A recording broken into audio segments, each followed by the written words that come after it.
Well student, आज की इस वीडियो में हम बात करने वाले हैं दिल्ली पॉलिटेक्निक 2023 के अप्लाइड मैथमेटिक्स के सिलेबस के बारे में। तो फाइनली स्टूडेंट, आज की जो हमारी वीडियो का टॉपिक है इसके अंदर मेंशन करेंगे कि जो आपका अप्लाइड मैथमेटिक्स फर्स्ट है उसका सिलेबस वगैरह क्या है। आप सभी को पता है कि जितने भी स्टूडेंट है सभी का जो कॉमन सब्जेक्ट है अप्लाइड मैथमेटिक्स फर्स्ट रहेगा आप लोगों का। आज हम बात करेंगे मिड एग्जाम का उसका सिलेबस क्या है, फाइनल एग्जाम का क्या सिलेबस उसका रहेगा। और ये सब्जेक्ट जो है सबसे कॉम्प्लिकेटेड सब्जेक्ट माना जाता है हमेशा से ही। ठीक है, हमेशा से ही सबसे ज़्यादा कॉम्प्लिकेटेड सब्जेक्ट रहा है, बच्चों को लगता भी है ये। और इसमें सबसे ज़्यादा बच्चे फेल होते हैं, यानी कि सबसे ज़्यादा बच्चों की बैक इसी के अंदर आती है। ठीक है, आप ये ध्यान रखिएगा, सबसे ज़्यादा बैक जो है इसी सब्जेक्ट के अंदर आता है। ठीक है, तो मैं आपको बिल्कुल सही तरीके से एक्सप्लेन करता हूँ कि मिड एग्जाम में कौन कौन से आप लोग का सिलेबस वगैरह रहेगा। और मिड एग्जाम आप लोग ध्यान रखिएगा, मिड एग्जाम आप लोग का 25 सितंबर से स्टार्ट है। 25 सितंबर से आप लोग का एग्जामिनेशन स्टार्ट है। अभी से अगर आप तैयारी नहीं करोगे तो ये मान के चलिए आपकी बैक आना तय है। मैं आपको सिंपल सा बता देता हूँ। और अगर आपका एक बार किसी भी सब्जेक्ट में अगर आप फेल हो गए ना तो आपसे बिल्कुल भी पास आउट नहीं होंगे, बहुत कॉम्प्लिकेटेड होता चला जाता है ना। अगर आप किसी भी सब्जेक्ट में बैक आ जाते हैं तो उसको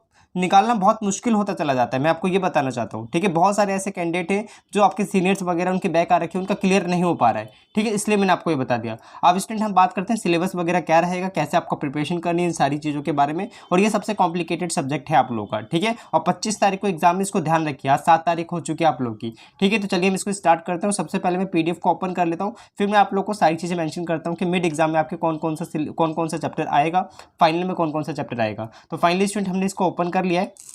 ठीक है, आप लोगों से रिक्वेस्ट है कि एप्लीकेशन वगैरह जरूर डाउनलोड कर लीजिए प्ले स्टोर से, और वहाँ से अपने कोर्सेज वगैरह को इनरोल करके आप स्टडी कर सकते हैं। ठीक है, ओके। अब ये देखिए, ये हमने ओपन कर लिया। अब ओपन करने के बाद यहाँ पे देखिए आपका क्या मेंशन है। सबसे पहले हम नीचे की तरफ आते हैं। नीचे की तरफ आने के बाद ये देखिए स्टूडेंट, यहाँ पे आपका क्या मेंशन है। सबसे पहले ध्यान रखिएगा, पहला जो चैप्टर है ट्रिग्नोमेट्री, और ये चैप्टर इतना इंपॉर्टेंट है ट्रिग्नोमेट्री वाला कि ये आप लोगों का कैलकुलस में भी यूज होगा। यानी कि अप्लाइड मैथमेटिक्स सेकंड आएगा ना तो वहां पे भी ट्रिग्नोमेट्री वाला चैप्टर यूज होगा। इसको सही तरीके से पढ़ना है। ट्रिग्नोमेट्री वाला चैप्टर मिड एग्जाम में आएगा, ध्यान रखिएगा। ट्रिग्नोमेट्री चैप्टर हो गया, मिड एग्जाम में आएगा। ट्रिग्नोमेट्री कंटिन्यूटी और ये देख सकते हो अलजेब्रा, ये भी आपका आएगा, ध्यान रखिएगा। एंड नेक्स्ट आपका जो चैप्टर है वो है आपका कोऑर्डिनेट ज्योमेट्री। और एक चीज़ आपको और ध्यान रखना है कि ट्रिग्नोमेट्री के अंदर एक और चैप्टर है जिसका नाम है लॉगरिथम। पहले मैं आपको क्लियर करता हूँ। पहला तो ट्रिग्नोमेट्री हो गया, पहला चैप्टर ट्रिग्नोमेट्री।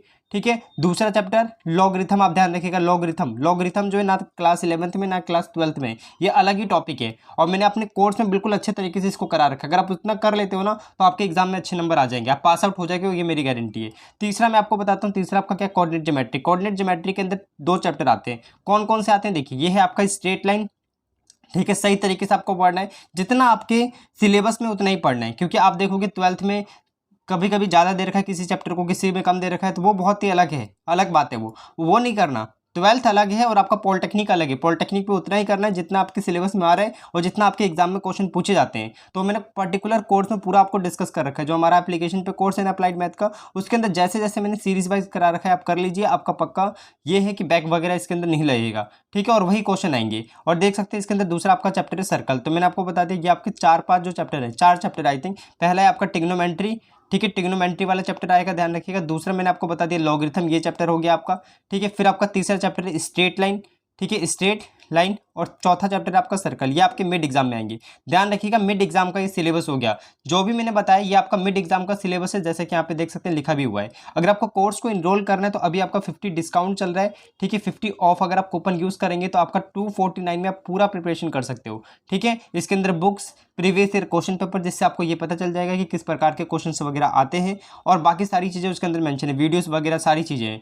ठीक है, और अगर आपके पास फिजिक्स है, केमिस्ट्री है, मैकेनिक्स है, तो आप वो भी कोर्स इनरोल कर सकते हैं एप्लीकेशन में, कॉम्बो वगैरह का यूज़ करके भी, है ना। कॉम्बो कोर्स भी है उसके अंदर। तो प्लीज़ सभी स्टूडेंट जाइए, इनरोल करिए और अपनी स्टडी को स्टार्ट कर दीजिए। और ये पूरे सेमेस्टर का आप लोग का रहेगा। इसके अंदर फाइनल एग्जाम जो है ना, यानी कि जो फाइनल आप लोग का एग्जामिनेशन होगा जिसके अंदर डिफरेंशियल कैलकुलस आएगा। ये सबसे कठिन चैप्टर होता है डिफरेंशियल कैलकुलस, सबसे ज़्यादा कठिन, है ना। ये आपका फाइनल में आएगा, ध्यान रखिएगा। डिफरेंशियल कैलकुलस आपका फाइनल में आएगा। Differential calculus first, differential calculus second, ये आपके फाइनल एग्जामिनेशन में आएंगे। तो अभी स्टडी करने की इसको जरूरत नहीं है, उतना ही स्टडी करिए जितना आपको बताया जा रहा है। और ये जो है ना, आपको लग रहा होगा 2 ही चैप्टर है भैया, ये 2 चैप्टर तो है, लेकिन बहुत बड़े बड़े चैप्टर है और बहुत कॉम्प्लिकेटेड है। तो इनको सही तरीके से आपको पढ़ना पड़ेगा। और इसी का यूज जितना भी आप फर्स्ट में पढ़ेंगे उसका यूज सेकंड में जरूर होगा। तो आप लोगों से रिक्वेस्ट है कि सही तरीके से स्टडी वगैरह अपनी करिए। अगर आप नहीं करेंगे तो बहुत ज़्यादा इशू होने वाला है आप लोगों को। ठीक है, चलिए बाकी स्टूडेंट मैंने आपको समझा दिया। 25 तारीख से एग्जामिनेशन है आप लोगों का। और अगर आप मिड को अच्छा करेंगे तभी आपका फाइनल भी अच्छा होगा, नहीं तो बहुत दिक्कत होगी आप लोग को।